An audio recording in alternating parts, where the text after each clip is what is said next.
So we're going to start off with the Aleph Bet chart again, and we're going to recite the Aleph Bet. And tonight we add Zayin, number 7. All right, so tonight we add Zayin, number 7. All right, so let's start with Aleph. Let's go. Aleph, Bet, Vet, Gimel, Dalet, He, Vav, Zayin. Again. Aleph, Bet, Vet, Gimel, Dalet, He, Vav, Zayin. Again. Aleph, Bet, Vet, Gimel, Dalet, He, Vav, Zayin. Okay, so our final is Zayin. Everyone say Zayin. Zayin. Okay? And numbers 1, 2, 3, 4, 5, 6, 7. Again. 1, 2, 3, 4, 5, 6, 7. Again. 1, 2, 3, 4, 5, 6, 7. All right. And I hope y'all are practicing at home. So it's like school, you need to practice. So tonight we're introducing to you Zayin. At the top there, let me adjust the projector a little bit here so we're not up on the table or up on the ceiling.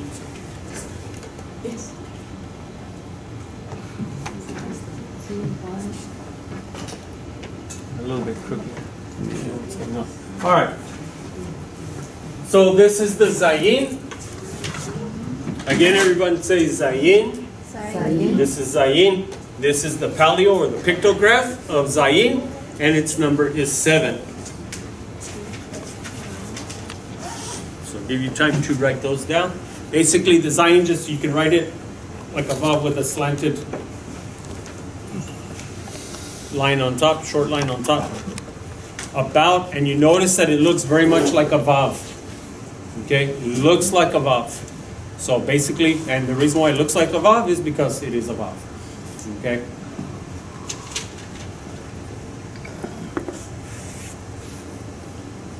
So Zayin is the 7th letter of the Aleph Bet, of the Hebrew Aleph Bet. So its number is 7. It's the 7th letter, so its number is 7. And the sound of Zayin is that of Z in English. The English Z. Z. Zayin. Zayin. So everyone says Zayin. And its sound is Z. Z. Okay, so let's go back to our chart. Let's do some sounds. Okay, so you have Aleph. What is Aleph is silent. Okay, there's no sound. Aleph is silent. There's no sound to it. There's only a sound if it has a vowel underneath it. Okay? There are times where you're going to see an Aleph with no vowel under it. Okay? There are times where an Aleph is written and there's no vowels under it. Why? Because the Aleph is adding to the defining term of the word. It's adding something to the word. Okay? So sometimes when you're studying Hebrew, sometimes, or you're studying the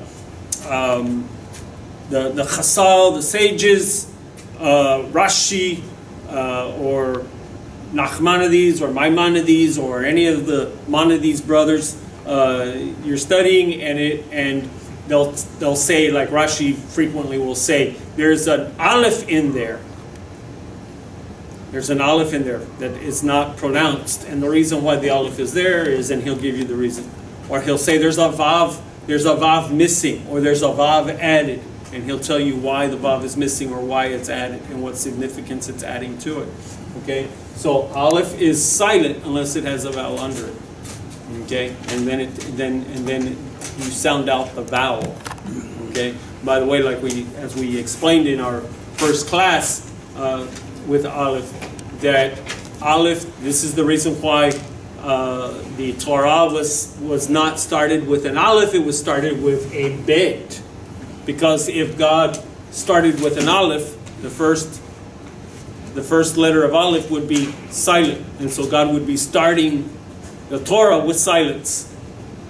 And so not only does he not start it with silence, he starts it with what we would call a plosive, like explosive, okay, or implosive. A plosive is a word that bursts from a letter, a sound that bursts from your mouth. So like the B's and the P's, they have that P. So that's why microphones have this little, that's to keep to keep the mic from popping when you say a B or a P and those kinds of things, and it would pop the mic because of the air burst coming out of it. Okay, so this is so I've given you this sound with what? It's a plosive. It's what? B. B. This one, it's the, now these two are called labials because they come off of the lips. Okay, so B. This one is a the. Okay, what makes the difference? It's got the dagesh in it. It's got the dot in the middle of it, makes it hard. No dagesh makes it soft. Most of the letters can take the dagesh. Like here you have the pe that's got a dagesh in it. Here you have a tav that has a dagesh in it. And so most of the letters can take a dagesh. Basically in English what it does is it doubles the letter like Shabbat. Okay, so you have Shabbat, you'll have the shin, beit, and it's got that dagesh in it. Okay, then if you, when you translate it to English, the shin becomes sh, the b, the beit becomes a double b. Okay, so Shabbat. So in English, if you're transliterating to English, it doubles that letter. All right, so silent b, v. Gimel is sound. I'll say it. G. Everyone, g. Okay, then and there's no J sound in Hebrew. Okay, so sometimes in English the G will have a J sound, but there's no J sound. In Old English there was no J sound. It would be the letter G would be actually G, and there was no J sound. So Gimel, G, Dalet is. I can't hear you. D, Dalet, D. Hey is ha. Vav is v. Zayin is z. So do it. Ready? Silent. B, v, g, d, h, v, z. All right. Do it again. Silent. B, v, g, d, h, v, z. Okay. Everybody got that? All right. So let's go back to the Zayin. The seventh letter is the sound of Z. Z. And so now a warning. There's two warnings for you tonight. Number one, do not confuse with similar letters. So as you're reading, and particularly as you begin to read Hebrew, take it slow. Make sure the letter that you're sounding out. Okay? Because as you can see, the Dalet looks very much like the Vav, and it looks very much, the Zayin looks very much like a Vav, and it looks like a Dalet. Also a Resh. Okay? Also a Resh. It looks like a Kaf Sofi, where the line, except that the line is very long. Okay? So it can look like several letters. So be very careful when you're reading that you're not confusing Vav and Zayin. What is the difference? The Vav just has the line, the top line stops at the vertical line. The horizontal line going across the top stops at the vertical line. Okay? With Zayin, it goes all the way across, and it's at a slant. Okay? It goes all the way across, and it's at a slant.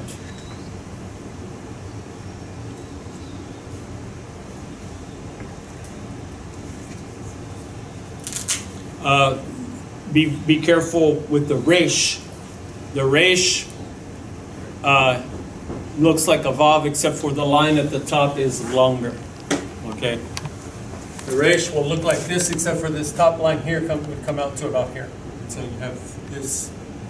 So be careful with that, because the resh will look like the vav, or you can confuse it with the vav. You can confuse it with the zayin very easily. So watch out for that one. Let me get to where let me see.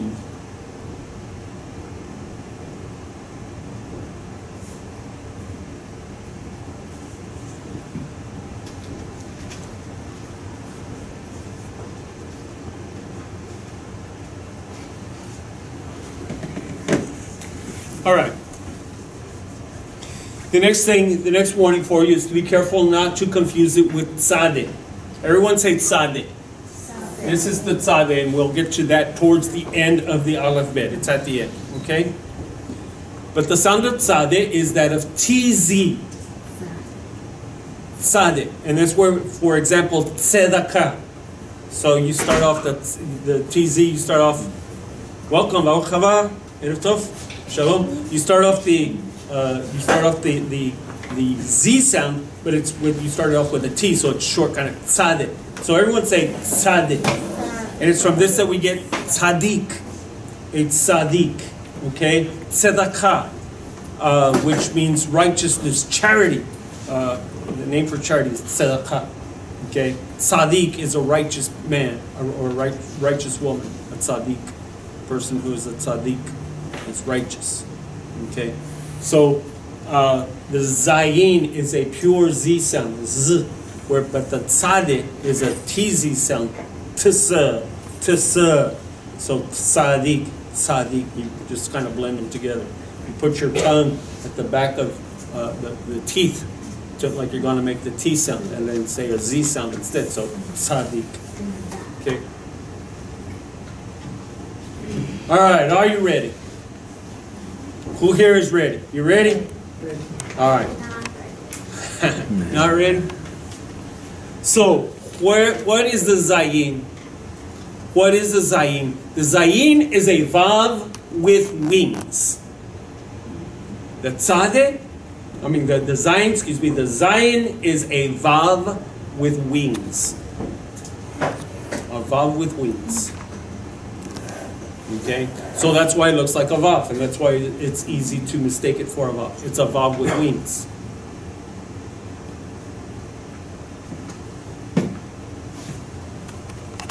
A vav with wings. Kanaf. Everyone say kanaf.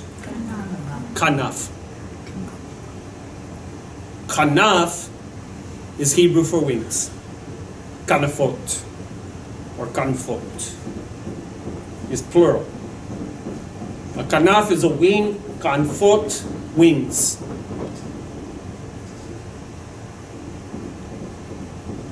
So,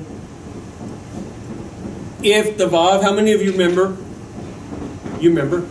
How many of you remember what is the vav? Man, very good. Vav is man, whose number is 6. Okay? So if vav is man, zayin is a vav with wings, then that would make zayin what? Say what? An angel? Close, yes. It's a man with wings. If vav is a man and zayin is a vav with wings, then zayin is a man with wings. The kanaf is also called keter. Remember what keter is? Okay, huh? From the tree of life. Yes, it's the crown. It's a crown. Okay, keter is crown. So the vav is crowned. So this is a different kind of vav. Or this is a different kind of man. This is a man, a winged man, or a man who is crowned. So what man do we crown? King. Mashiach. We crown the king, and our king is Mashiach. You remember at the trial of Yeshua, when he is standing before Pilate,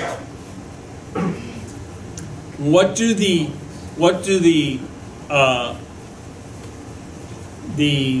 Kohanim begin to yell when he says, when Pilate says about Yeshua, I present to you your king?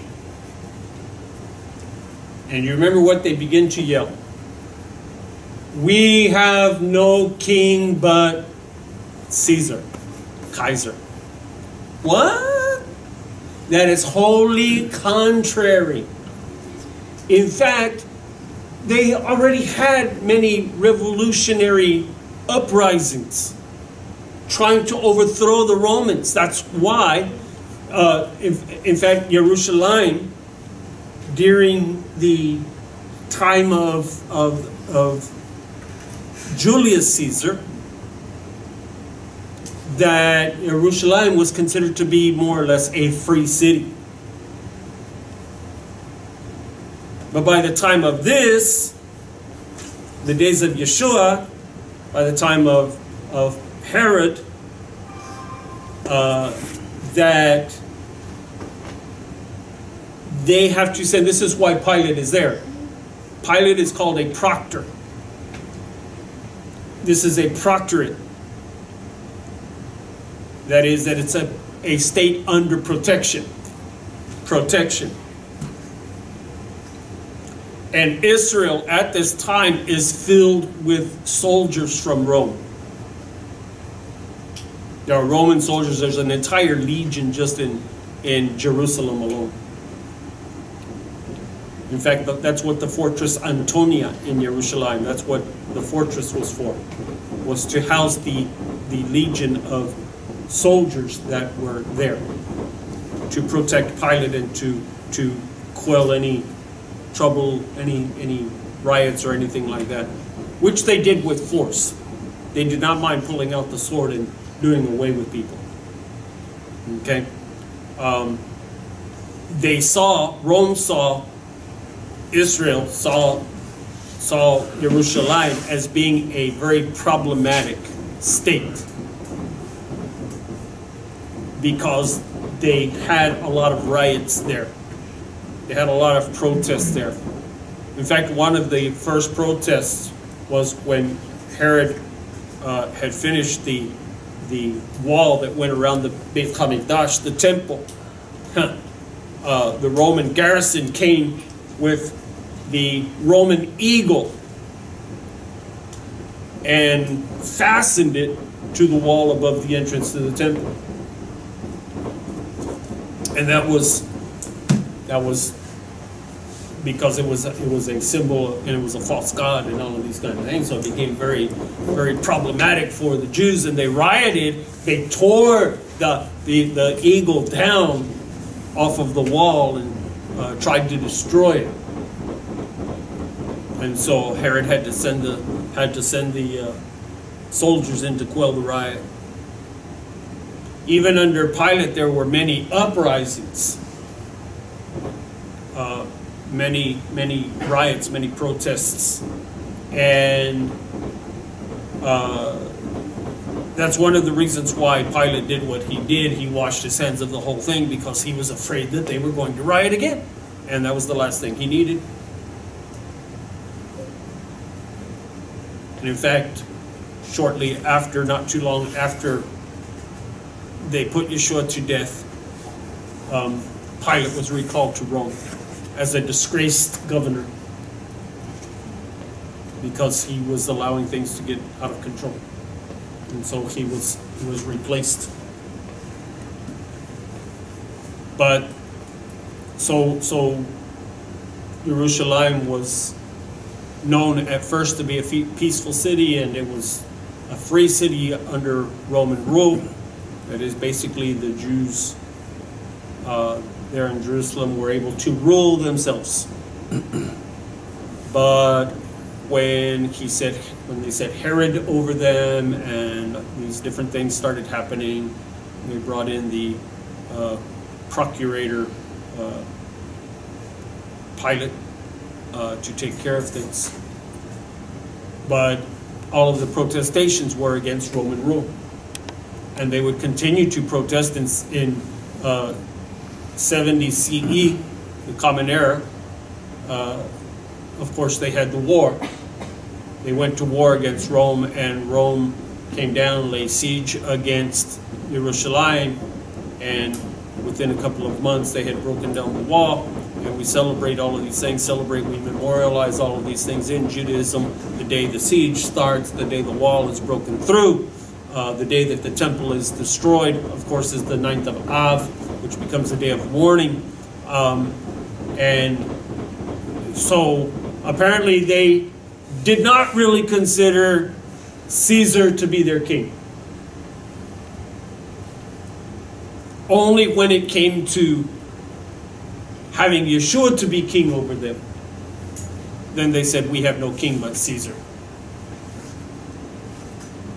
And some of the comments that go with that state that they did this for fear that the Romans would hear that Yeshua is the king, is Melech HaYehudim, and so they would send down an army and destroy Jerusalem anyway. And so they were trying to make it like, no, we don't have any king except for Caesar. But that was untrue in their heart. In their heart, their only king was supposed to be Hashem, or as through Mashiach. And so the man with a crown, who is this man with a crown? Mashiach. He's the king. As we would say, King of Kings and Lord of Lords. Okay, so the Vav with wings, the Vav with a crown. So Rashi says that the wings, that the kanfot,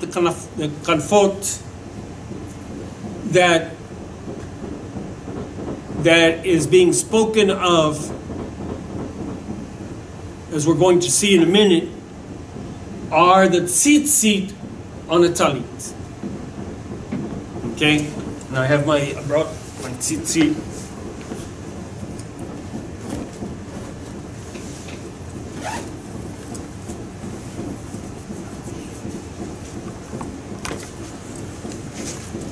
This talit was given to me by my son Stephen, probably,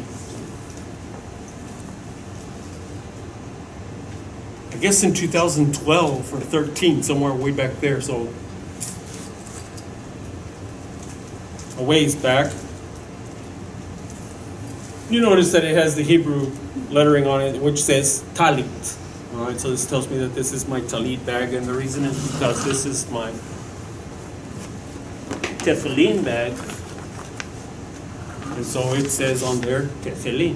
Okay, so I don't put the wrong one in the wrong one. And Stephen got these from, he got this from Israel.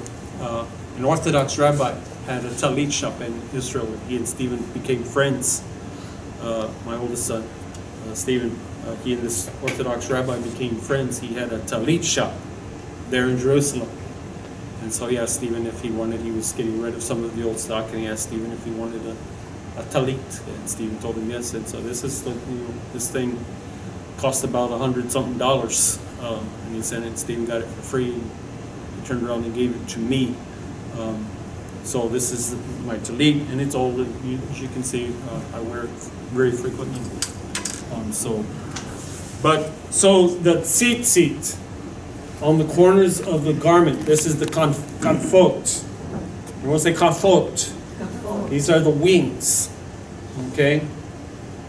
And not, this is by Rashi's account. And when he's speaking of the kanfot, in this way, what I'm going to show you in a minute, that he's speaking of the tzitzit. And he's speaking of the talit, of the corners of the talit.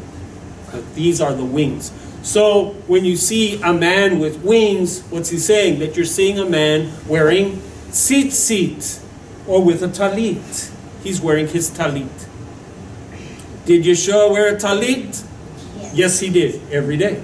He wore a talit every day. They know that the Jewish men wore talitot back then, that they wore these garments back then, because they have found them.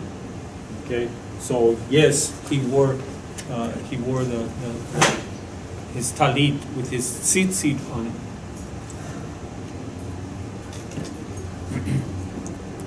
So, if you would, Exodus chapter 19 and verse 4.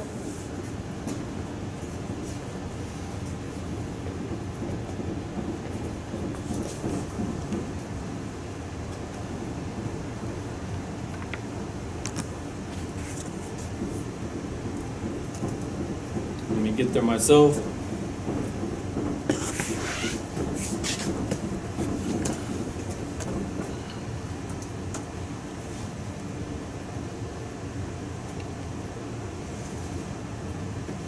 And I'm going to the Tree of Life version. Majority of the people coming out of Zayin are called a mixed multitude. The majority of them were a mixed multitude. They were converts, that is converts, not just reverting back to the practices of their forefathers, but they had never known. But they saw the God of Israel and they said, we want to be a part of that. That is fantastic. That's you and me. That's you and me. We see the work of this great Elohim, Adonai, and we say, I want to be a part of that. It's kind of like, you know, not so much anymore, but back when I was growing up in their heyday, they used to call Dallas America's team because they were a very winning team, and the Dallas Cowboys had fans all over the United States. You could go anywhere where Dallas was playing, and a surprisingly large portion of the crowd from that city would be followers of the Dallas Cowboys, would be fans of the Dallas Cowboys. It was called America's team.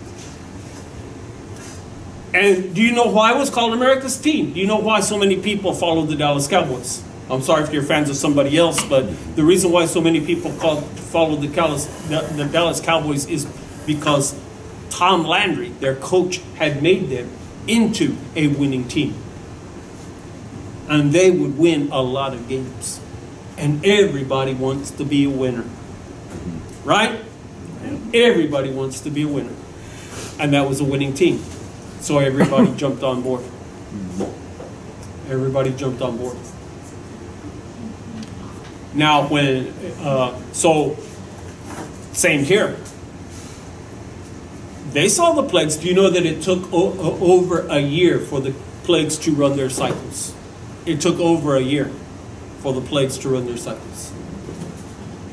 And these people are standing there, sitting there, watching as the Ivrim are separated out, and the plagues are not striking them, and they're being blessed, and they're growing, and all of these things, and they're seeing how the Egyptians are getting hit and hit and hit and hit, and they're saying, we want to be a part of that.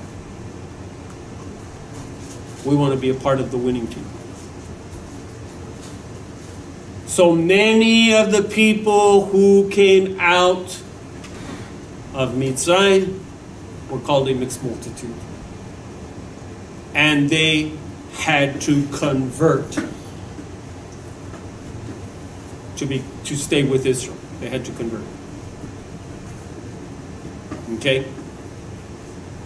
So, in essence, this is what he is speaking to here. Remember what Yeshua says. I have other sheep that are not of this flock. He didn't say they were not sheep. He said they were sheep, just not of this flock. Who he's bringing in, that he's going to bring to the flock, that he's going to bring into this pasture. The mixed multitude.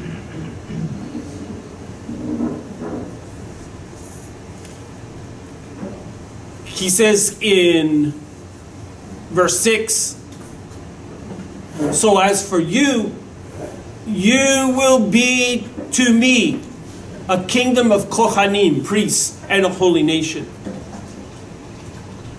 Who says that? In the Brit Hadashah, these very words are repeated. Who says it?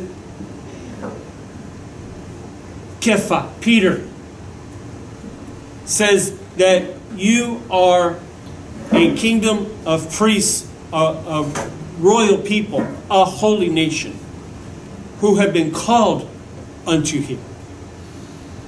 He uses the same term. Why? Because we are the same people. There are not two peoples. there's one people. Even Rav Shaul speaks to this, that there's one nation, there's one people, there's one citizenship, there's one body. There's not two bodies, there's one body. Israel's not grafted into us, we are grafted into Israel. We need to be very careful about this. We are called B'nai Avraham. Rav Shaul tells us that we are called B'nai Avraham. We are called the sons of Abraham. Because we are grafted into, we are adopted by Hashem. There's not two groups. God does not have two families. There's one family. And that family is Israel. And we are grafted in and we are adopted into the family of Israel. Into the family of Avraham. Not to do our own thing. Not to be distinct. Not to be different. But to be what God has called His people to be. One people. A holy nation. Am Kadosh, a holy nation.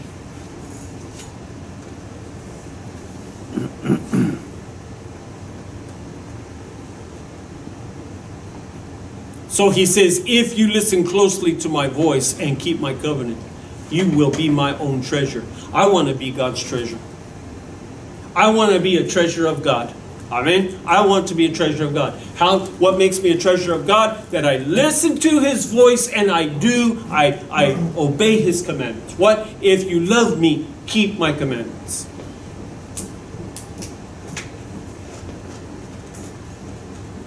If you love me, keep my commandments. Now I have much that I could say there that I could, but we need to move on. But understand that's what he's speaking to here. Understand that here he's not speaking to people who are born from the 12 sons of Yaakov, from the 12 sons of Israel. And he's not speaking to just them, but he's speaking to this mixed multitude. And he's making them all one. Why? Because God does not like mixture. And so he, rather than having continuing on as a mixed multitude, he makes them all one people and one nation. And that's what he has intended for us.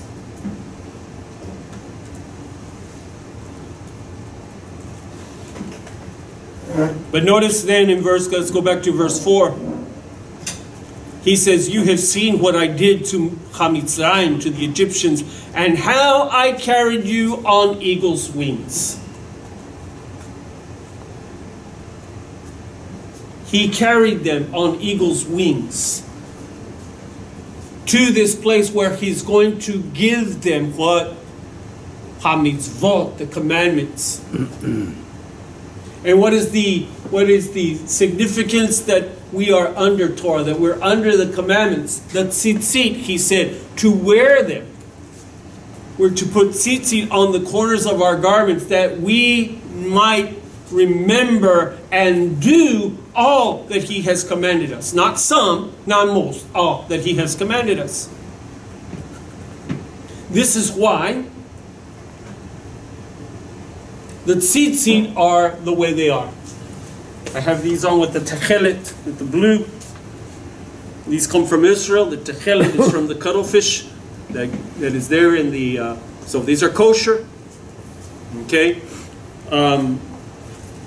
The way that the knots are and the wrappings, that there are 613 knots and twists in the tzitzit. 613. Why 613? Because there are 613 mitzvot in Torah. There are 613 mitzvot in Torah. And so when I look at these, I am to remember to do all that he has commanded me. Not some, not part, all.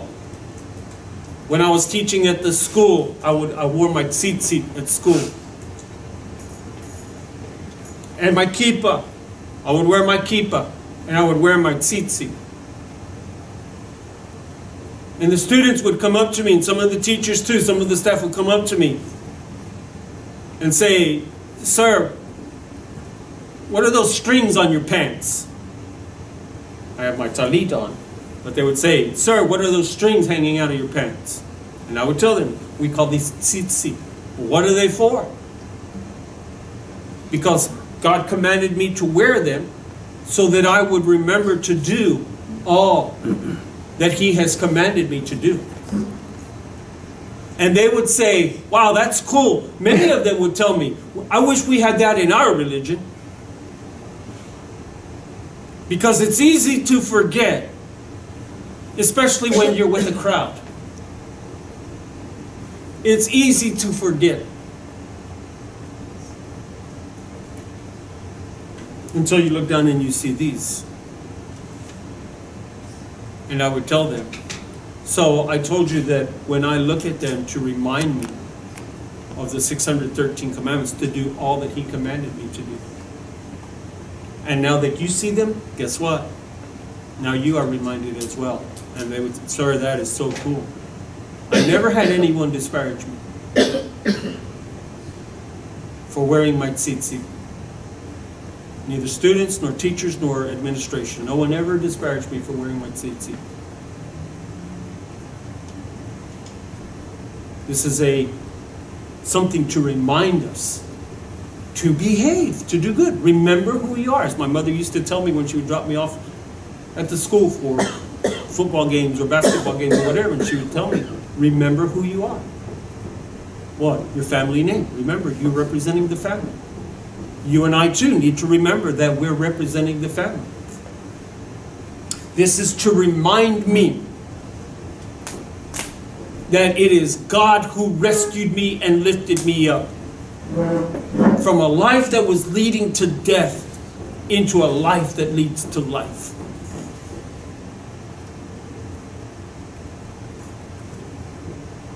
To remind me that I have something to live for.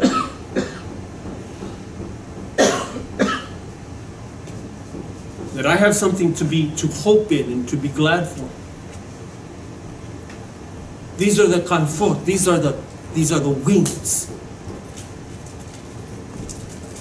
He lifted them up with the wings of eagles, and He brought them to Har Sinai in order to make a covenant with them. With Ha'idrim only, with the Hebrews only? No, with all of them. With everyone who came out with Israel. Everyone who came out. God was willing to make a covenant with anyone who came out with them. Is that not so cool? Why them? Why them? Because the Chazal tell us that when God went to present Torah, when God wanted to present Torah, He went to all 70 nations of the world. He went to all of the 70 nations, and He offered to each of them Torah. And each nation declined for different reasons. And one nation, because He said, you shall not kill, and they were murderers, and they enjoyed killing, and so they couldn't take it. He said, you shall not steal, and they were a bunch of thieves, and so they could not take it. He said, you shall not commit adultery, and they enjoyed having sexual relations with whomever they wanted, and so they couldn't take it, whatever the reason was. And only Israel was willing to say, whatsoever you command us, we shall do, and we shall hear.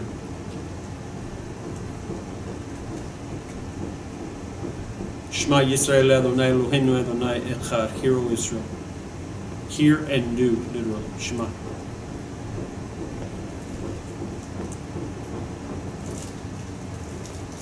He brought them on eagle's wings to give them Torah.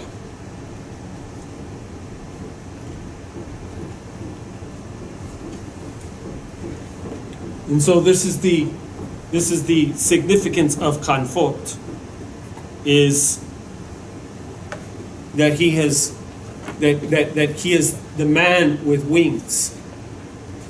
Then, if you would, Deuteronomy chapter 32.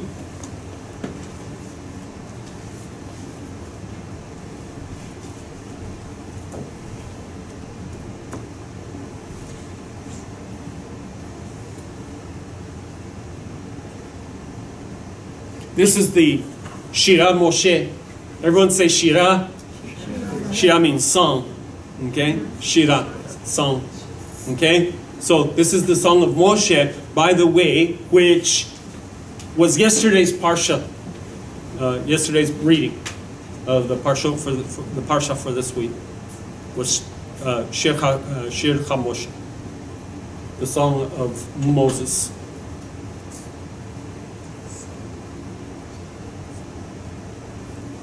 And so he says, verse 7, he says, remember the days of antiquity. Understand the years across generations. Ask your father and he will tell you. Your elders and they will say to you. When Elyon, that's Almighty, the Almighty. When Elyon gave nations their heritage. When he separated the sons of man. He set boundaries for the people by the number of Bnei Israel. But Adonai's portion is his people. Yaakov is the share of his inheritance. He found him in the wilderness land, in the void of a howling waste. He surrounded him, cared for him, guarded him as the pupil of his eye. As an eagle stirs up its nest, hovers over its young, he spread his wings, catches him, lifts him up on his pinions. Adonai alone guided him. There was no foreign god within him. Another great passage of Scripture. Number one, understand this. I ask you this question. Are you the apple of his eye? Are you the apple of his eye? Only if your name is Israel. That is the apple of his eye. So only if you are a part of Israel are you the apple of his eye, because it is Israel who is called the apple of his eye. It is Israel to whom he's speaking, and it is Israel whom David HaMelech, David the king, calls in the Psalms the apple of God's eye, which means the very center of his attention. Does not mean that he's not paying attention to other groups and other peoples, but Israel is his heart, his love.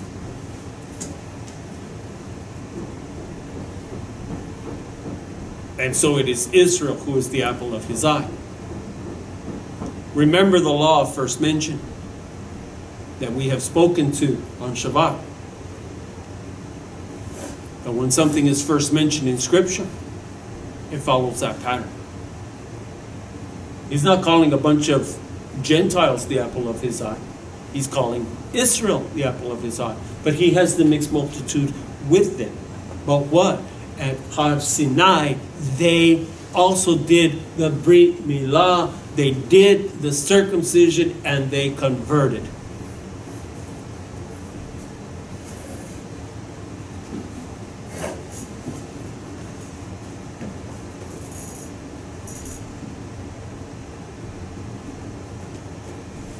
And so it says that Yaakov is the share of his inheritance. What? Yaakov is the son who inherits from Kashem. Through Yaakov, Yeshua. And through Yeshua, those who have been adopted into the family, then also we have the right, he says, to call him Abba, Father. And we have the right to adoption, and we are heirs of God, co-heirs with Yeshua Mashiach.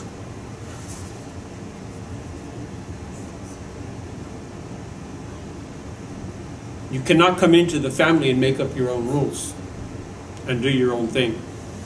If you're going to be a part of the family, then be a part of the family.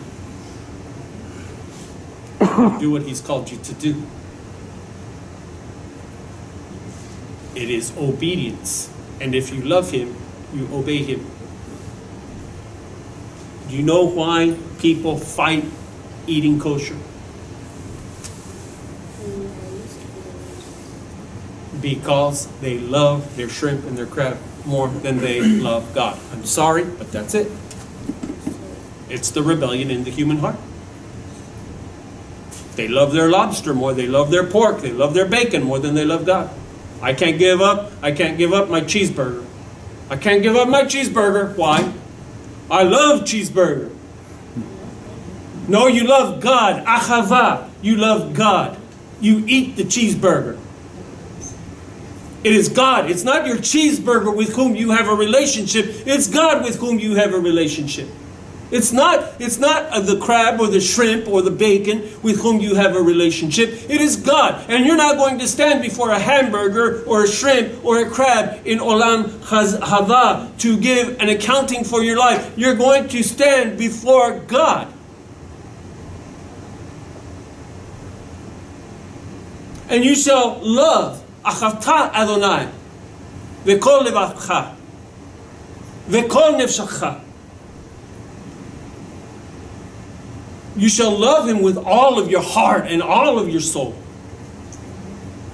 More than you love your cheeseburger, more than you love your shrimp, more than you love your bacon, you shall love him. You know why we don't keep Shabbat? We don't keep Shabbat because we don't love God sufficiently to keep Shabbat. And we don't want to keep Shabbat. The truth of the matter is, it is within the heart of nearly every human being to not like being told what to do, not even from God himself. And so we make up excuses. Isn't it amazing how in Christianity we would accuse, we have, because we're all from there. We accuse, and they accuse to this day, they accuse the Jews of making up excuses. You know, that's what the Talmud is all about, making up excuses as to why they didn't have to follow God and making up their own traditions and whatever. Foolishness. We make up our own excuses.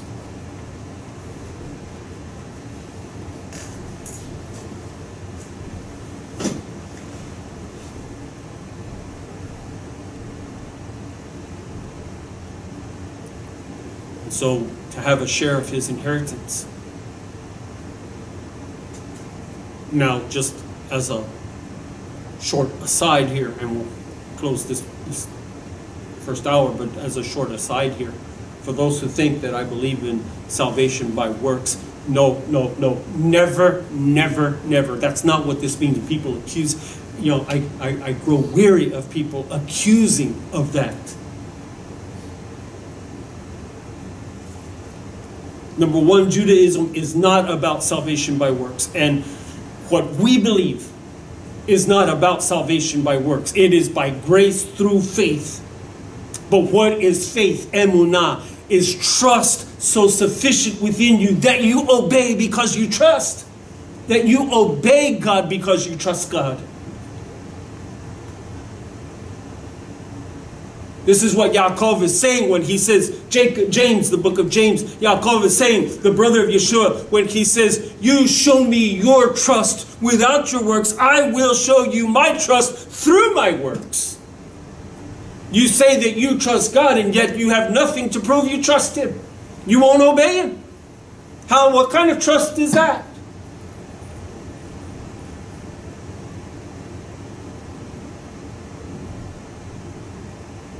And so we're being accused of salvation by works because we keep Shabbat. Baloney. I keep Shabbat because I love God. I eat kosher because I love God. I do these things because I love God. I love Yeshua, Mashiach. He paid the sacrifice for my sins. I say I'm like him, that I'm following in his footsteps. Then I shall follow in his footsteps. That's what this life is all about.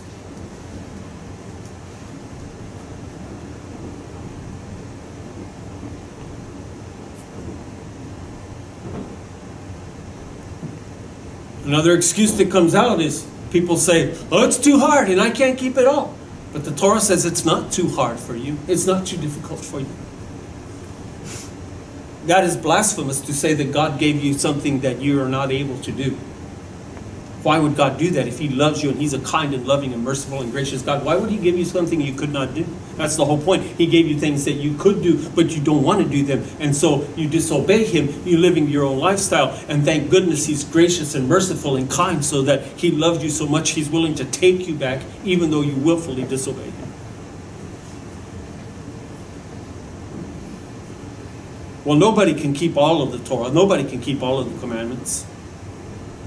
So you're saying that God gave you something that you could do it when he said it's not too difficult for you? He was lying about it. And God's changed his mind, regardless of the fact that in the Brit Chadashah it says that there is no variableness nor shadow of turning.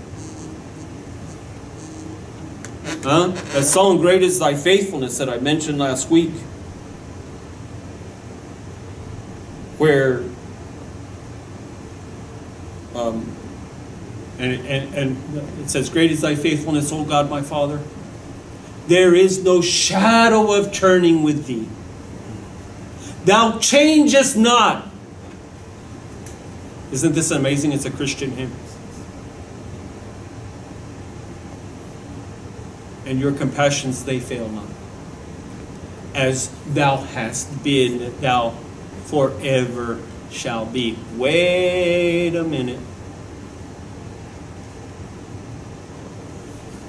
As they say, back the truck up.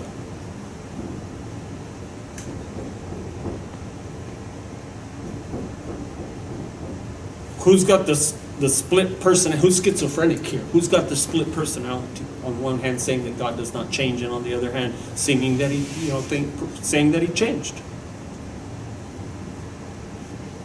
We must be very careful with these things, because God does not change. Question or something? No, I was going to say, I'm a little schizophrenic every now and then. Huh? I'm a little schizophrenic every now and then. You're a little schizophrenic every now and then. Sometimes I listen to the voices. Anyway. So, in closing this hour, the beauty. He says, he surrounded him. He cared for him. He guarded him. He found him in a wilderness land, in the void of a howling waste. And he surrounded him, Shekinah, cared for him, guarded him as the pupil of his eye, as an eagle stirs up its nest, hovers. Remember what we spoke on Shabbat a few weeks ago about the Ruach HaKodesh, the Holy Spirit, the Shekinah, that the first mention of it is that it is hovering over the water of the earth. In Genesis 1, verse 2. The Ruach HaKodesh, that he's there hovering over his people. That he spreads his wings, that he catches him, lifts him up on his pinions. Do you know why he's using this as an example? Because this is what many birds do with their young. When they're moving them from nest to nest, or when the young is being bothered, they will catch them up with their claws and carry them to a place of safety. And that's what Hashem is talking about here. Adonai alone guided him, and there was no foreign god with him. And we'll stop there. 5-minute break. I'm going to ask, as we start hour number 2, that we turn to the book of Ruth and chapter 2. And let's look at verse 12. Ruth chapter 2 is the story of Ruth and her connection, her meeting up with Boaz. That her mother-in-law, Naomi, has a near relative. And if you remember that Ruth was a Moabitess. She was from Moab. And not only being a goy, a Gentile, a pagan, an idolatress, but remembering from the book of Deuteronomy, that the book of Devarim, that God had told Israel that no one from Moab was to be permitted to join with Israel. If you were a Midianite, if you were whatever, that you could join. But Moab was never permitted to join because of the way that they treated Israel. And they're trying to bring down the curse, causing Israel to fall into sexual sin and thus idolatry, paganism, before they entered into the land. And so God had instructed that no Moabite would be permitted to become an Israeli. This actually became problematic because if you remember, Boaz and Ruth get married. They have a child whose name is Obed. Obed has a child whose name is Yeseh. Yeseh has a child whose name is David. David becomes Melech Israel. And he becomes the forerunner of Mashiach. Yeshua comes from David. He is a great grandson of David HaMelech.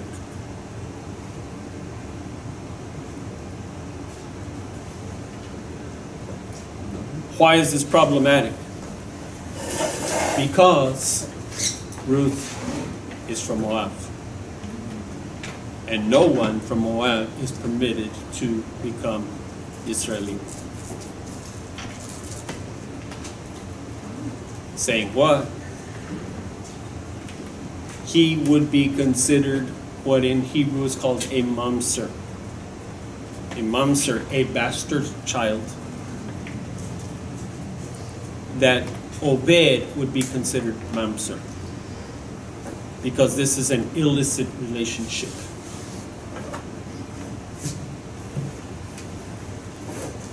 That he is considered a bastard child. Thus, when David is proclaimed as Melech Israel, as the king of Israel, he has this against him, that his mother is Moab. And he is considered from the family of a mamzer, and thus he is not qualified to be Melech Israel. And this is why many in the other tribes do not accept him. And he has to go to war with the other tribes to force them to accept him as Melech Israel. It's even discussed to this day in rabbinic circles. And the way the Chazal, the way the sages recuperated and made it possible for David to be Melech Israel is that they said, Torah only says Moavi, but does not say Isha Moavi. He only said a Moabite. He does not say a Moabitess. You see how they're splitting hairs here? If you don't want them splitting hairs and coming up with allowances, then Yeshua cannot be your Mashiach. Because David cannot be Melech. And then Yeshua,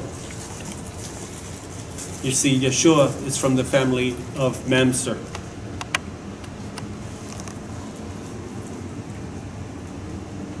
And he cannot be Mashiach. He cannot be the Messiah. He cannot be king.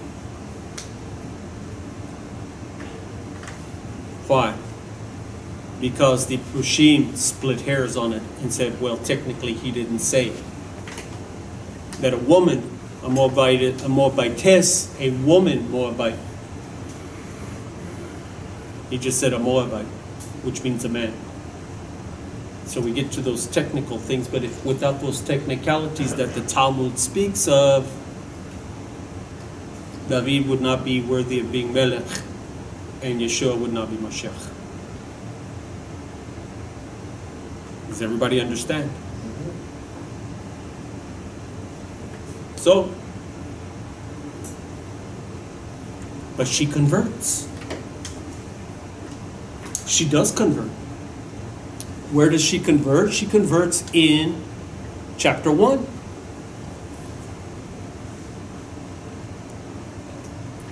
When Naomi is returning home because her husband died, her 2 sons died. Verse 16, because Orpah and Ruth are going to go with Naomi, and Naomi says, no, go back home. You won't fit in with my people, this and that. And so Orpah turns around and says, okay, and goes home. Ruth, this is Ruth's response. Verse 16, do not plead with me to abandon you, to turn back from following you. For where you go, I will go, and where you stay, I will stay. Your people will be my people, and your God, my God. Where you die, I will die, and there I will be buried. May Adonai deal with me, and worse, if anything but death comes between me and you. Here she is converting, and she is going to follow as Naomi walks in Torah, she's going to walk in Torah. That's what she's saying.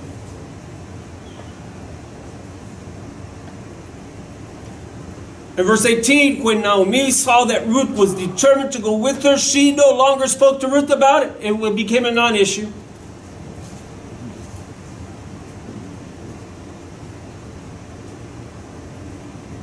This is such a lovely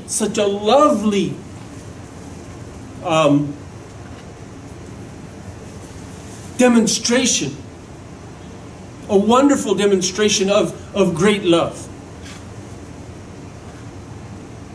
That this is often used both in Jewish and in Christian, Judaism and Christianity, for weddings, marriages, those kinds of things.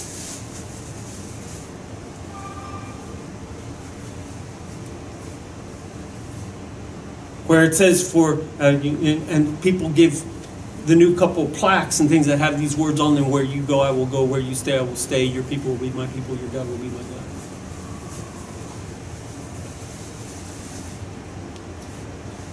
These are to be our words to HaMashiach Yeshua.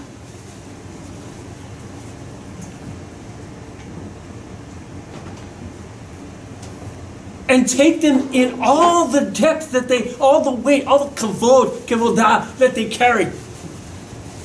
It's the term glory in English, la gloria. But kevod means, it comes from the word for liver in Hebrew. Because the liver is the heaviest organ in the body.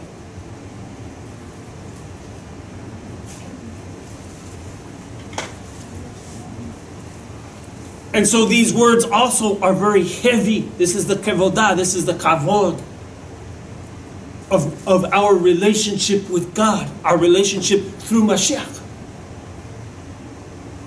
This is what it means when he says, Ve'ahavta Adonai, ve'kol levavecha, ve'kol nefshacha. With all of you shall love the Lord your God with all of your heart and all of your soul, with all of your strength. Literally, with all of your possessions, that's what he's saying. So that, you know, when you walk into the restroom, this couple is so close, there are no his and her towel. It's ours. There's no his bank account and her bank account. It's our bank account. You understand what I'm saying? This is the relationship.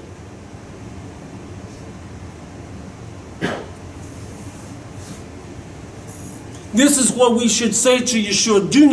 Don't plead with me to abandon you. Don't ask me to walk away from you. Rather than running away from Torah, you see what I'm saying? Rather than running away from Torah, we should be running toward Torah with our arms wide open, ready to accept it as our own. That's what Ruth did. She was a goy. She was a Gentile. She was a Moabitess, the least of the Goy, the lowest of the Goyim.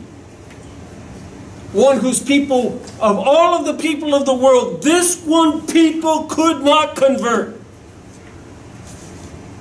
They could not convert. All the other people, many of them would not convert. But this people, they could not convert. And yet here comes one of them,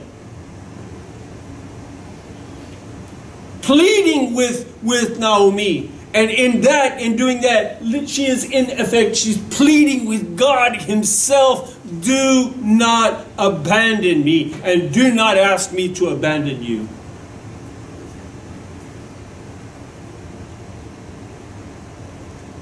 You see how marvelous this is?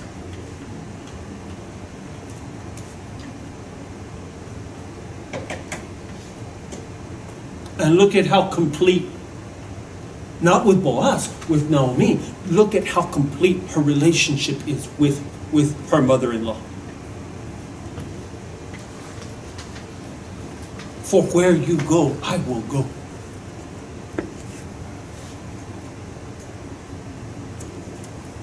This is what we Goyim should be saying to Yehudah. This is what we should be saying to the Jewish people. Where you go, you're going to find me right there with you. Even as the mixed multitude found themselves where? In some different place? No, they found themselves at Har Sinai along with the Ivrim, along with the Hebrews, along with the Yisraelim, were the mixed multitude. And they converted along with Israel.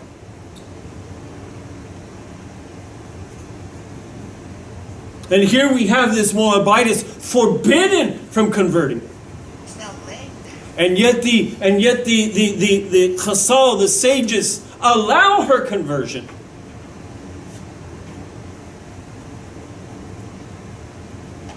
And accept it.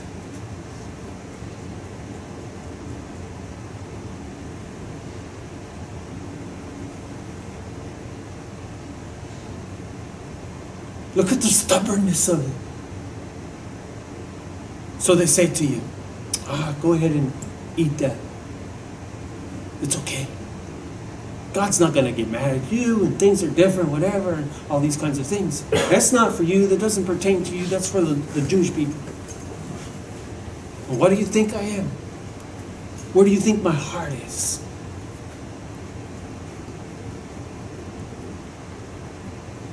And you see, these people don't understand. I've said this so many times. People don't understand that the rabbis teach us, that the Chasal teaches us that if you have a heart of a Jew, you are, in fact, Jew.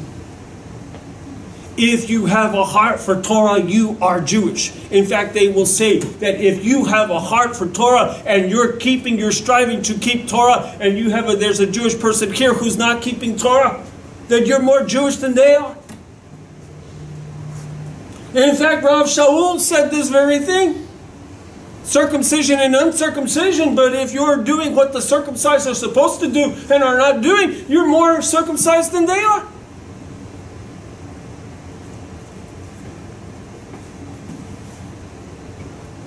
You're more circumcised than they are.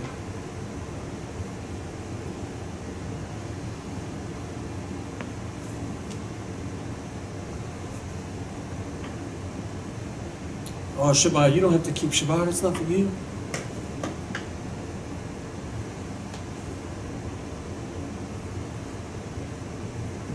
Then what's for me? Oh, well, not to kill, not to steal, not to lie, not to covet. Well, where does he say that that's for me? This is the foolishness of the Noachide. You know what's foolish about the Noachide? There is no Noachide. You know why it's foolish? Because there are only 7 laws for the Noachide. And it doesn't say anything about murder. It doesn't say anything about robbery, theft. It doesn't say anything about lying. It doesn't say anything about covetousness. It doesn't say anything about having sex with animals. Yes, I'm going there. Why? Because this is what I'm telling you. You would find all of these things despicable and disgraceful there, but it doesn't pertain to you. You're permitted to do all these things if you're following that kind of logic.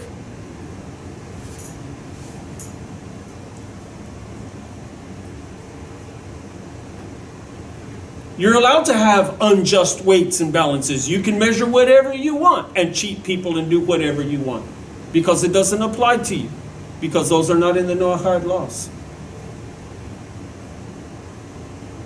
What people don't understand about the Noahide law, both Jew and Gentile, what people don't understand about the Noahide law is it's a building. It's a covenant. It is a Brit Chadashah within itself. That the original covenant is with Adam and Chava, by the way, about what? Eating fruit, eating what you should eat and what you should not eat. The original covenant is with Adam and Chava. He builds upon that covenant with Noach. He builds upon that covenant with Avraham. He builds upon that covenant with Moshe. He builds upon that covenant with the Nevi'im, the prophets. And he builds upon all of those covenants with Yeshua.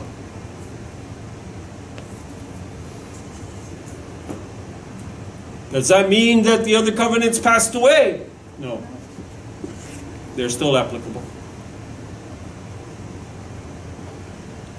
But what is called the Mosaic covenant is a Brit Chadashah built on the Noahic covenant. And the Noahic covenant is a Brit Chadashah built upon the covenant of Adam and Chava.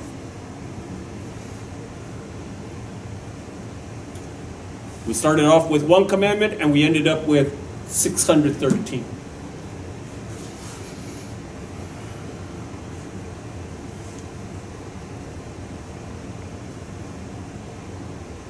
She says, for where you go, I will go. Where you stay, I will stay. Your people will be my... Now listen to what she says. Who's her people? Who's the people of Naomi, huh? The Jewish people. That's what we're saying.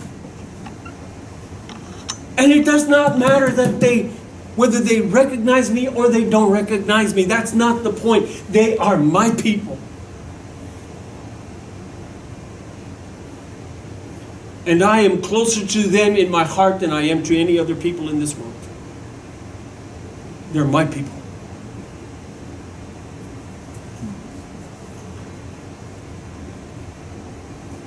I told you that the rabbis teach that a person who has the heart of a Jew is Jewish, is considered to be Jewish. That a Gentile who is studying and learning to observe Torah is more Jewish than a Jew who does not study and learn Torah and observe Torah. So a rabbi gave this story, this illustration. There was a rancher. He raised cattle. Maybe up on the King Ranch. And in ranch country, there's a lot of wild animals. Put the fence up, the barbed wire fence goes up to keep the cattle in and to keep other wild animals out. But as you know, deer can jump that fence. In fact, I've seen some deer jump deer-proof fences.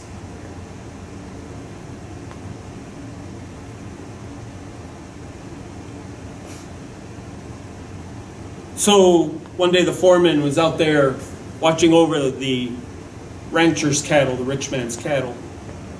And he looks and he sees a deer in there. Oh, there's a deer. He shouldn't be in here. He's carrying diseases. He might have ticks. He might have, and he's in here with the cattle, the expensive cattle. And so he chases the deer out. He comes back the next day and there's the deer again inside the pasture with all the cattle. And again he chases him out.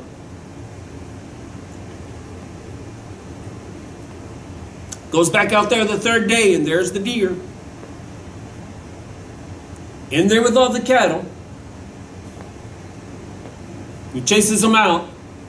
This time he takes a shotgun and he shoots it over the deer's head, warning him sternly not to come back. The next day, the rancher shows up, the wealthy rancher shows up to check on his investment, his treasure. And he sees the deer. And he says to the foreman, there's a deer among the cattle. And the foreman says, yes, sir. He keeps jumping the fence 3 days in a row. This is the 4th day that I've come over here. Every day I chase him out, and every day he comes back. Yesterday I chased him out with a gun. He still came back. So he asked the rancher, he says, do you want me to kill the deer? You want me to shoot it and kill it? The rancher says, no. He says, I actually value that deer higher than the cattle. Because the cattle, they have to be in the pasture. They don't have any choice. But that deer is in the pasture because he wants to be in my pasture. So I'm going to let him live. And the rabbi said, this is the goy who comes asking to study Torah. And we chase him away 3 times. And we chase him away, and we chase him away.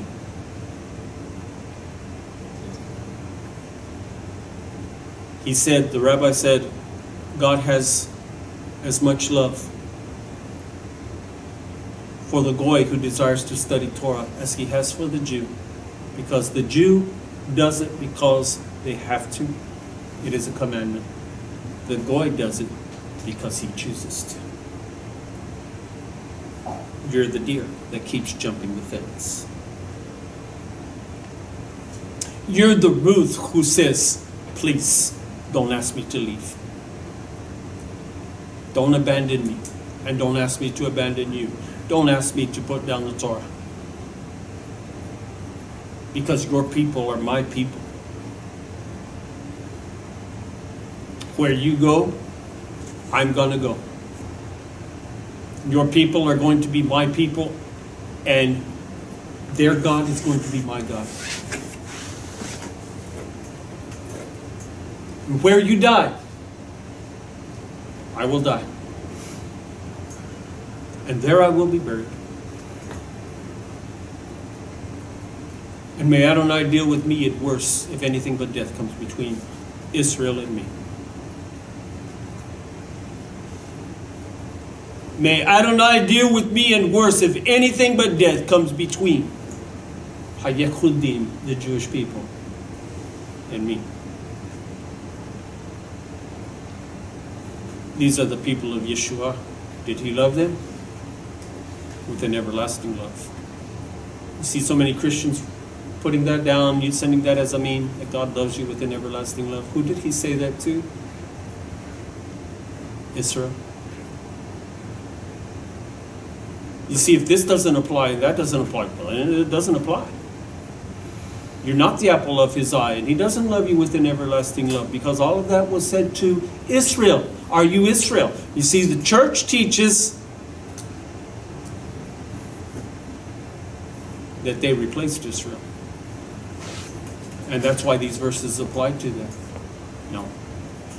They can only apply to you if you are a part of Israel, because that's to whom he spoke. Does this make sense? To me, it makes perfect sense. And so may Adonai deal with me and worse if anything comes between me and you. Can you imagine if we said that to Hashem? If we said these things to Hashem? We should. Because, as I said, in effect, as she was talking to Naomi, she is talking to Hashem. She is accepting. She's accepting what Christianity calls the burden of the Torah. Is it a burden? Yes. But Yeshua said what? My yoke is easy and my burden is light. This is the burden he's talking about because he is the Torah. He's the living Torah. And basically when we say that we're taking Torah upon ourselves, we're saying we're taking Yeshua upon ourselves. When you say that I'm accepting Yeshua, I'm accepting Torah because he's the living Torah. In the beginning was the Word. These things mean something, you see. There's significance. That's why I go through this in depth to show you the significance of it. Because we're so used to just reading it. And we get used to it, and it means it's insignificant to us. It's just another thing. Something to say. Can you be able to tell me what is the time between the Christianity last or take away the Torah? 400 years. 400 years? That in 400, approximately 400 CE, 400 years after the birth of Yeshua, that the Roman Emperor Constantine changed everything. They were still keeping Shabbat up until that time. Then for 400 years ago, take away. No, it would be 1600 years ago. Yeah. They take out the Torah for all Christians to be not. They're not supposed to. That it does not learn. pertain to us. Yes. Oh. That's why it's so hard to get rid of that teaching, because look at how old it is, and so everybody just accepts that that's the way it is. So it's ingrained in people. And people, even in the Messianic movement, believe this kind of stuff. And so it's become an issue. We do not follow that. What does it mean that Israel was to be, when the prophet Ishayahu says that Israel is to be a light, a Torah to the nations? Israel was supposed to take the Torah to the nations. The Jewish people were proselytizers. They were converters. They went out into the world for the purpose. They sent missionaries all over the world for the purpose of converting people to Judaism. Even in the days of Yeshua, he says that you will send, that he was speaking to the Prushim, he said you will cross an ocean to make a single convert. But you won't talk to your neighbor.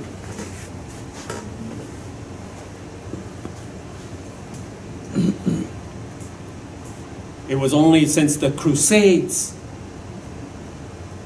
the Inquisitions, that Judaism stopped converting people. With Constantine, it became a death penalty for the Jewish people to make converts out of Gentiles. They would be put to death, and from that time on, they stopped. Then the Christians, it be like right now, from all the time, because right now, I guess, for my opinion, Christian is lost. Christians are in a different. They're in a different world, in a different Yes, realm from us. yes. Yes, this is true. But they have all the time. It's not like right now. I feel like we studying the Torah. It's different from Christianity. Yes. But I'm pretty sure Christianity at one point before when they started was like. Yes. In right. fact, there are disciples of the apostles who have written saying that they continued keeping Shabbat and the festivals. Even Paul talks about keeping Shabbat and keeping Pesach and keeping the festivals and doing all these things. In the beginning, the followers of Yeshua, they followed him completely. They followed him completely. It won't change it through the years because the persons is changing it? It changed because the devil always sets a trap. Hasatan always sets a trap. And he always counterfeits. Okay? He always has a counterfeit. So, Constantine, he was a goy, he was a pagan. What did he do? He introduces paganism as Christianity. And so he insists that the Christians keep the pagan days and the pagan holiday. The reason for Sunday was that that was the main day of worship for the Romans, because they worshiped their main sun, their main god was the sun. Thus, Sunday, Monday, the moon. All of the days of the week are after gods, after pagan gods, after idols. Most of the days of the months are after pagan gods and the Caesar's names, Julius and Augustus. And where they stopped was September, October, November, December. By the way, that tells you that the year actually starts in March, April, because September, el séptimo, September is what? 7, October, octo.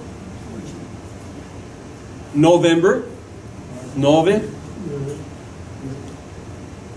Diciembre, deca. So where would 11 be? January. Where would 12 be? February. Then what comes back to 1? March.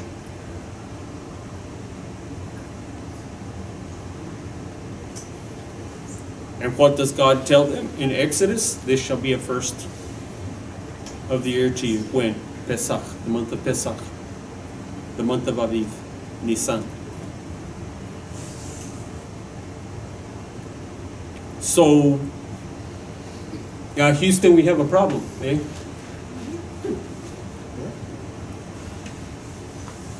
We have a big problem.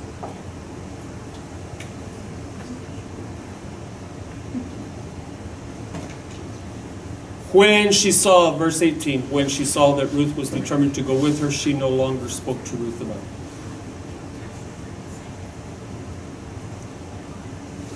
Remember how many times the deer jumped the fence?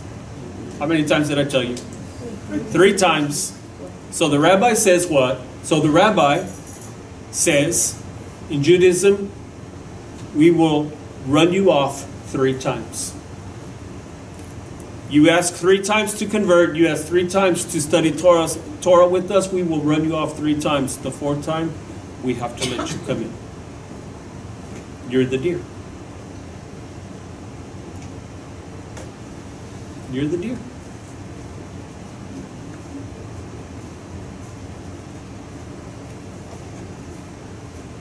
And so in Ruth chapter 2,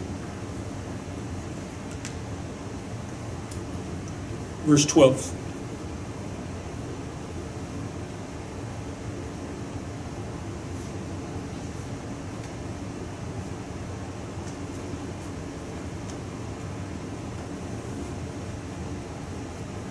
Verse 11, Boaz replied and said to her, all that you have done for your mother-in-law since your husband's death has been fully reported to me, how you left your father and mother in the land of your birth and came to a people you did not know before. May Adonai repay you for what you have done, and may you be fully rewarded by Adonai, God of Israel, under whose wings you have come to take refuge. What was the wing?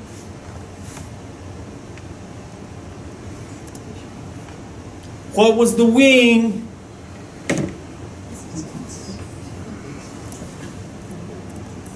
What? When she said, where you go, I will go. Where you stay, I will stay. Your people will be my people. Your God will be my God. Your way will be my way.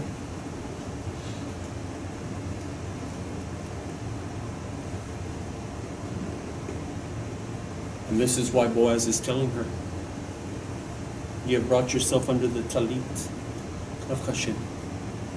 Remember that the talit, that the kanfot, the wings, are the tzitzit. The kanfot, the wings are the tzitzit.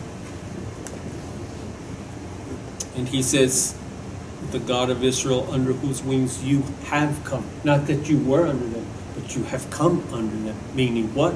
She wasn't always under them. She put herself under the discipline of Torah.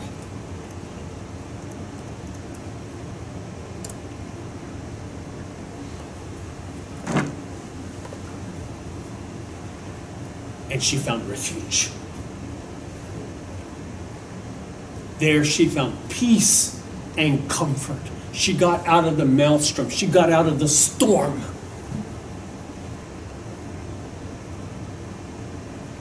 She got out of the indecisiveness, the wishy-washy and back and forth. Because here she's given specifically, this you do and this you do not do.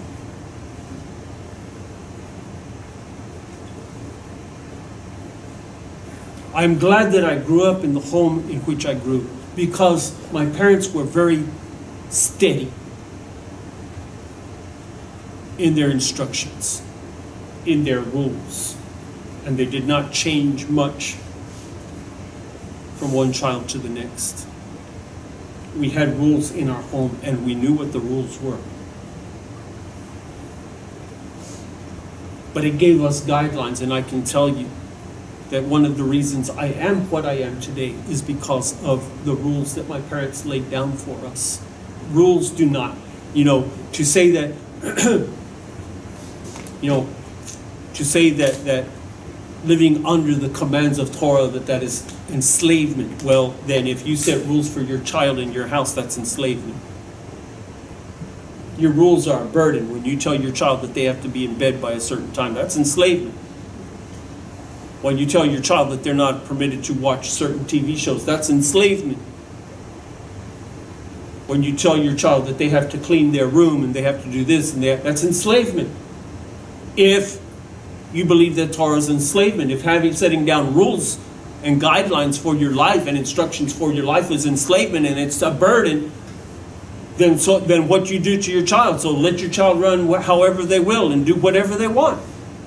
Otherwise, you've enslaved them according to their teachings. Because is God not your father? And if your father does not know how to do good to you, Yeshua said, if you know how, you being evil know how to do good by your children, how much more does your Father in heaven know? He's the ultimate. He's the ultimate Father. And we get our instructions for parenting from Him.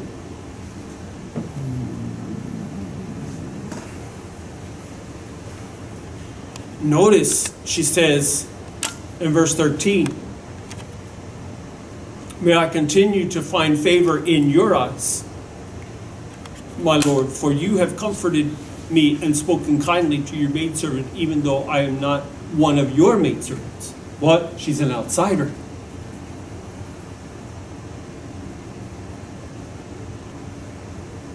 She's speaking to the fact that she's a Moabitess. I'm not from here. I'm not from your people. And yet you have accepted me as though I am.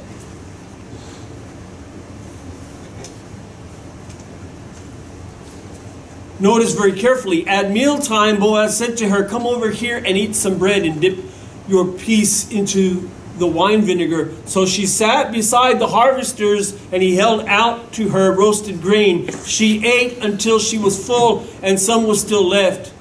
He's taking care of her. He's providing for her. This is a picture of Mashiach.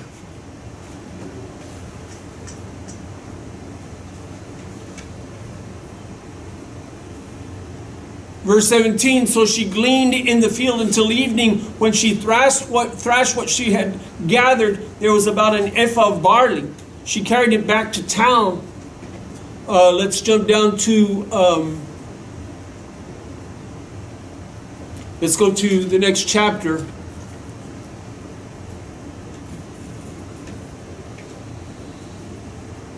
Her mother-in-law gives her advice that you can read on your own. Look at verse 7 of chapter, 3? After Boaz ate, drank, and was in a good mood, he went to lie down at the far side of the grain pile. So she came to the grain pile quietly, uncovered his feet. What was on his feet?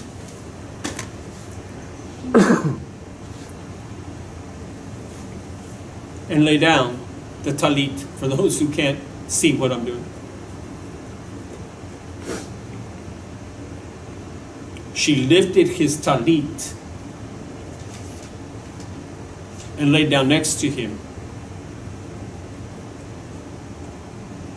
Now in the middle of the night, the man was startled and pulled back, and to his surprise, a woman was lying at his feet. "Who are you?" he asked. "I am Ruth, your handmaid," she answered. "Spread the corner." What's on the corner? Tzitzit. "Spread the corner of your garment over me, cover me with your comfort, with your wings."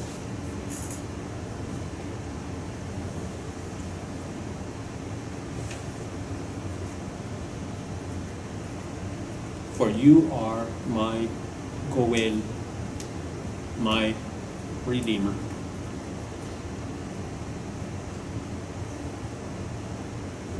What does it mean to ask Yeshua to cover us with his wings? And the tzitzit are tied in 613 knots for the 613 mitzvot. This is our protection. So, when a Jewish bride and groom are getting married, where does the groom stand? Under the what? Under the talit. It's called the, what's it called? The huppah. The huppah is made of the talit.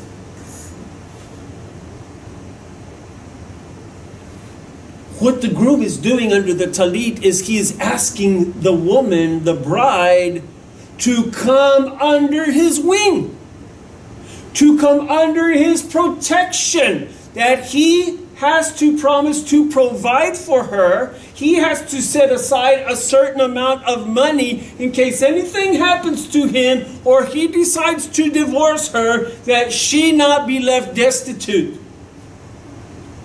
And he has to sign a covenant with her that provides for her and takes care of her. The what's it called? Yes.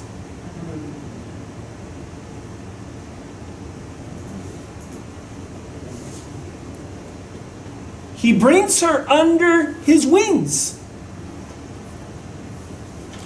So Rav Shaul in the book of Ephesians chapter 5 says that this is the relationship between HaMashiach and the Kehilah and the assembly. That the Kehilah is the bride and Mashiach is the groom. Therefore the groom has invited us under his huppah, under his talit. What's on the corner of the talit? The tzitzit. And what do the tzitzit represent? The 613 mitzvot of Torah. Not 612. Not 611. 613. I had a rabbi ask this one time. I heard him ask this one time. Why is it that Christians like to quote a certain scripture all the time when they come to difficulties, and they like to quote it to one another? You can do all things through Christ who strengthens you. I can do all things through Christ who strengthens me, except keep Shabbat and eat kosher. I can't do those things. Why? And, you know, when you talk to people about keeping Torah and keeping the mitzvah, obeying Torah, keeping Torah, and they say, well, nobody can keep all the Torah. But I thought you just said I can do all things through Christ who strengthens me. Can you or can you not? Can you or can you not? What is truth here? You see, it's not that we can't. The truth is very simple. We won't.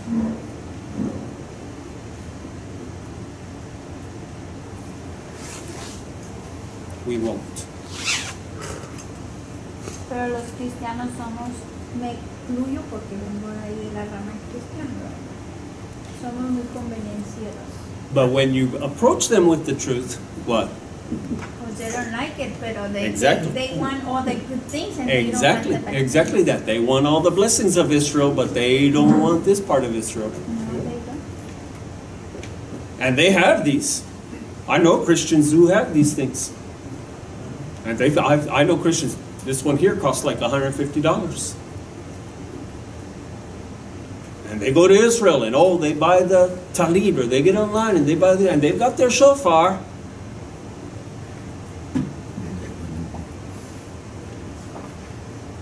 And they don't have a clue. They don't want the clue. Why? They want the blessing. Or they want to say, you know, oh look, I love Israel and I love the Jewish people, so I bought me a talit. Good, put it on your head. But then even they don't love the Israel or the Judíos. They say it with Yes. And it is in fact anti-Semitism. It is a form of anti-Semitism. You talk about culture appropriation, stealing somebody's culture. You see, I'm not stealing somebody's culture. I'm becoming a part of their culture.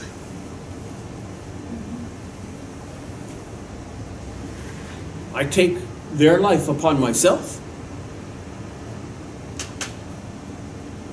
I choose it. I choose it willingly. And I choose it willingly because I love him. That's why. Just like the wife, she sets aside all other men. Why? Because she loves this man, so she willingly sets aside. So the goy willingly sets aside his paganism to become a part of Israel.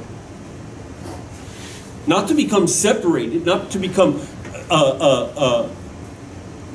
just a religious person, whatever. No, you become a part of Israel. You see, all this is done. You tear down the wall so you can build up another wall. They like to quote, well, Yeshua tore down the wall of division. Well, did he or didn't he? Not so that they could become like the goy, but so the goy could become like them. He did not tear down the wall of division, the wall of separation, so that the Jews could become like us, and so that we can become like the Jewish people.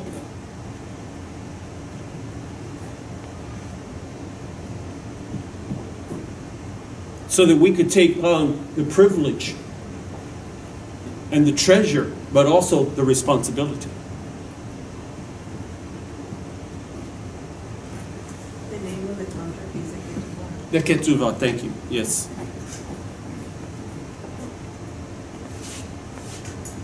And so she pulls the talit over her, his talit over her.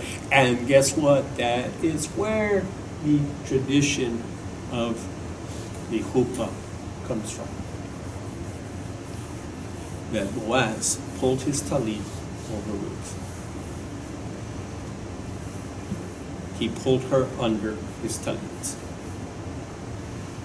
And these very things that we have read to you this evening from Ruth, that is the quotation of the bride during the wedding ceremony. She quotes these very things to her husband.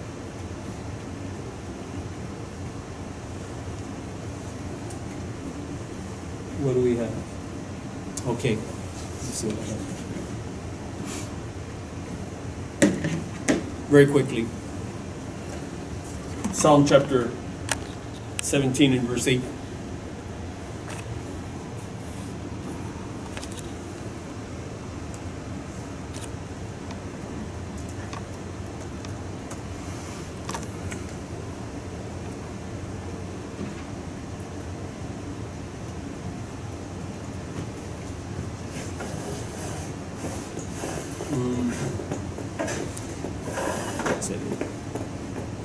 Let's see.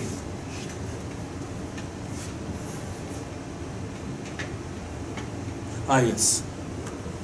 He's quoting, and this is the one I was referring to, he's quoting from the Torah, from what we just read in Exodus 19.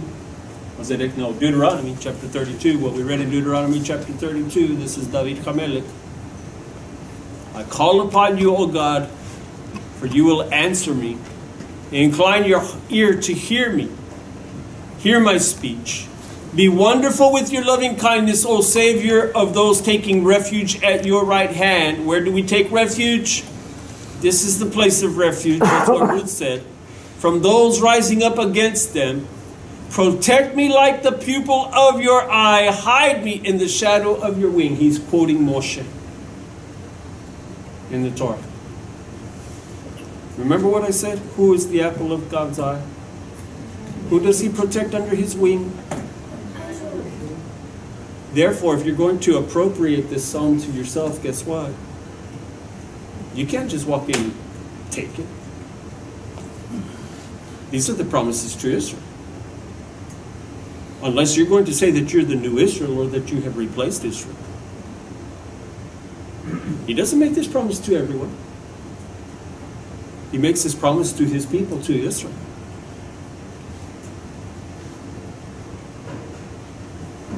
This puts a whole different perspective on everything, doesn't it? You're not going to look at the Psalms the same way because you understand that these Psalms pertain to Israel. If you want to throw away this part of Torah, that part of Torah, if you want to throw away Torah and say that it does not pertain to you, then you have to let go of it all. And you have to let go of the Nevi'im too. You have to let go of the prophets too. It doesn't apply to you.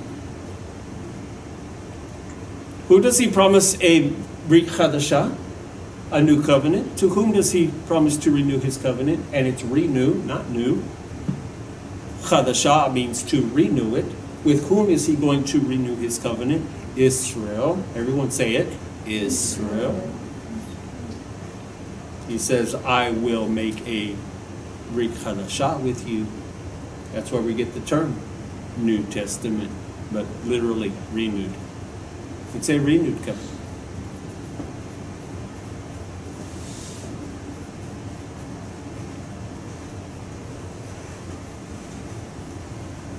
And 57:1.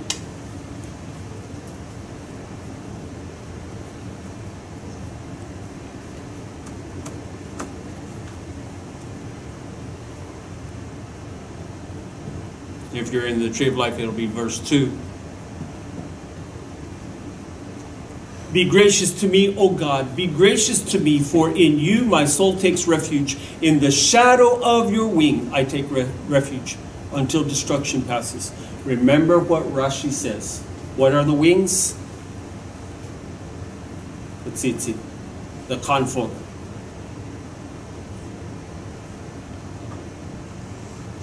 The kanfon, the wings.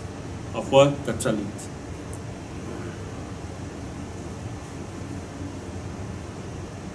Where should we find ourselves?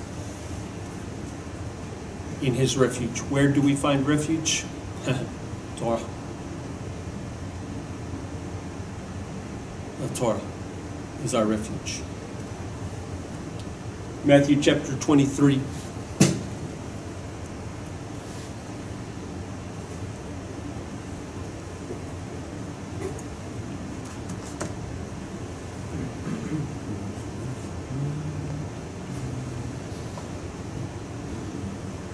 Verse 37. As he's speaking to Jerusalem.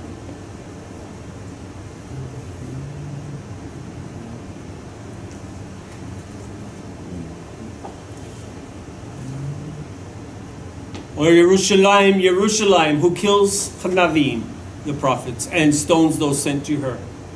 How often I long to gather your children together as a hen gathers her chick under her wings.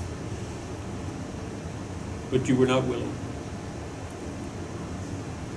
To not place yourself under the wings is a dangerous place. To be out there just on your own is a dangerous place to be. You were not willing. Look, your house is left to you desolate. For I tell you, you will never see me again until you say, Baruch haba b'shem Adonai. Blessed is he who comes in the name of Adonai.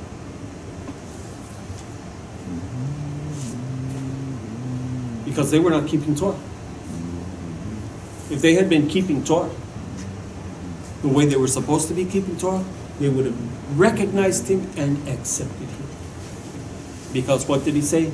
Because Moshe wrote of me. If you had known Moshe, you would have known me, because Moshe wrote of me. He is the living Torah. He is the Word.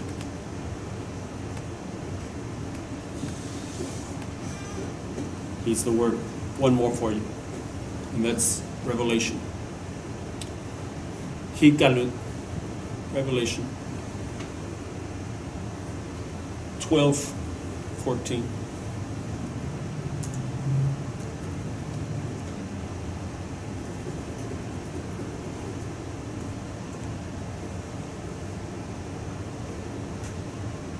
And you know this from our teaching on the witness of the stars, telling us when Yeshua was born. You find in the first couple of verses, speaking of Rosh Hashanah. And it talks about a woman who is expecting a male child, remember? She's pregnant, crying out in birth pangs and agony to give birth, and then another sign appeared in heaven, a great fiery dragon that had 7 heads and 10 horns and 7 royal crowns on his head. His tail swept away 1/3 of the stars of heaven. It hurled them to the earth. Now the dragon stood before the woman who was about to give birth, so that whenever she gave birth, he might devour her child. What happens to the woman?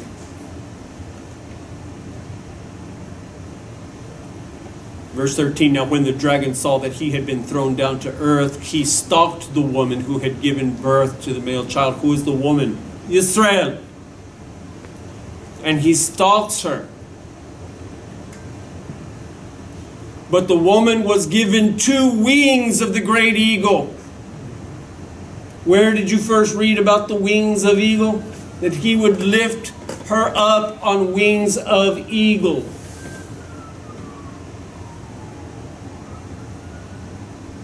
So she might fly away from the presence of the serpent. What is it? The Torah. He is going to secure the safety of Israel. They will return to Torah. Amen ve amen. They are going to return to Torah. They're going to return to the worship of their God. You know that 2/3 of Israel today are non-believers, are non-religious. They're going to return to him. And through Torah, he will lift them up. And he will save them. And she will be taken care of for 3.5 years.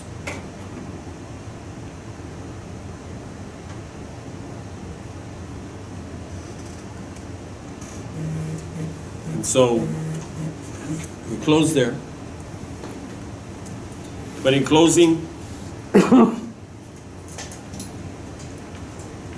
what a great God. But that you and I have the opportunity. You see, he already gave us the opportunity and we declined him. Through Israel, he comes back to us and he gives us another opportunity. This is his grace and his mercy at work. This is why I don't have a problem following Torah. As in, not that I follow it completely the way I should. I mess up, I do. But my desire is to follow Torah. My wife will tell you, we talk about it all the time.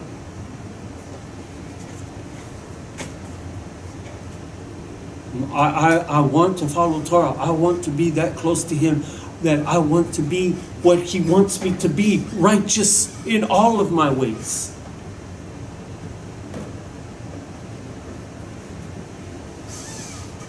I want to be that.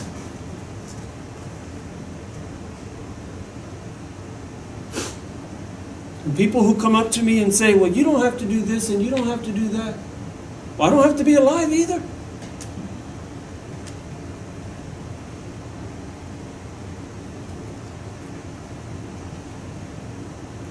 I don't have to help my wife. 2 days ago, I went to Walmart because she didn't feel good. I hate shopping. I hate it. But I suffered through it because I love my wife and I didn't want her to go, so I told her, I'll go for you. And then yesterday I went to H-E-B. I hate shopping, did I tell you? I hate shopping. 2 days in a row I went shopping by myself.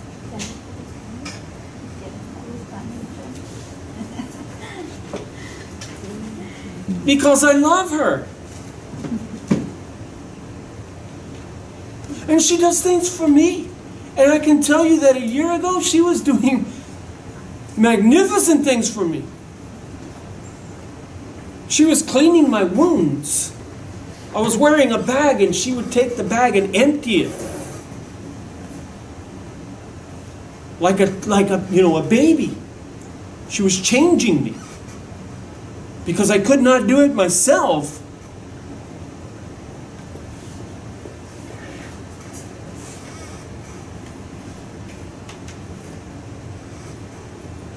Why do you do things like that? Love, just pure, sheer love. Not because she has to. Not because she was trying to win me over or trying to save our relationship. She's already won my heart. Our relationship's not in trouble. She was just doing it out of pure love. Why do I keep Shabbat? Because it's going to save me? No. Because I have to? No. I want to. It's just pure, sheer love that I do it. Just pure love. That's it. And I wish that people could experience what I've experienced. And I wish that they could love like I love.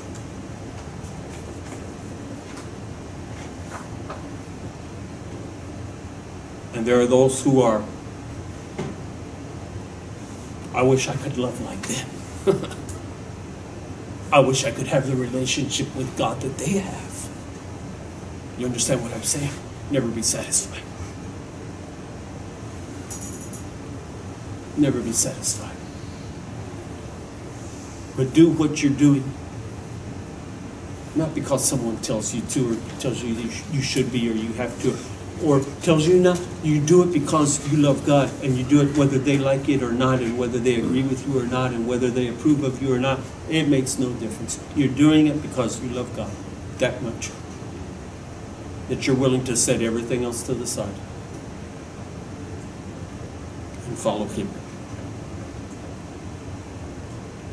When Yeshua told Kepha and Yaakov and Yochanan, follow me. And Christianity uses that a lot, right? And Jesus said. But he was speaking to Kepha and Yochanan and Yaakov. Does it apply to them? Does it apply? You see, he's speaking to Israel there. Because people will say, well, he was talking to Jews. Well, who's he talking to there? He's talking to Jews.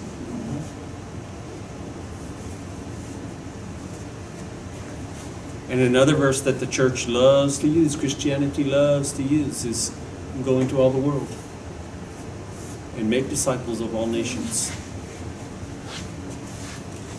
You read that in Hebrew. Bo kocha olam. Ashre talmidim lekocha goyim. Talmidim, go into all the world and make a talmid, make talmidim out of all the nations, out of all the Gentiles. What is a talmid? It's a person who followed his rabbi so closely that you couldn't tell the difference. You recognize who your rabbi is by how you dress, because you dress exactly like your rabbi, you sleep with your rabbi, you eat with your rabbi, what your rabbi does, you do. You say you're a follower of Yeshua, he kept Shabbat, he ate kosher, he did these things. You say that you're a follower, then be a follower. Don't be a half follower. Nowhere did Yeshua ever say that Shabbat doesn't count and kosher food doesn't count. Nowhere does he say that. People will say, why do they always go to Paul? How come they don't go to Matthew chapter 5? That's an amazing thing. They always go to Paul. Well, Paul says this in Galatians, and Paul says this, and Paul says this. I'm going to tell you something. If it's between Paul and Yeshua, I'm going with Yeshua. He's the rabbi. If you're going to make a distinction like that, I'm following Yeshua. He's the rabbi. 1 John chapter 2. Mm-hmm. So, I step off my pedestal. And we will finish because there's a lot more. Not just like this. But to me, this is cool stuff. Look at this. And now we're going to find out how exactly how Mashiach is the man with the wings. He's the man under the talit. He's the groom under talit, and we'll find that out next week. With that we say, Laila Tov, Shalom. Have a good night.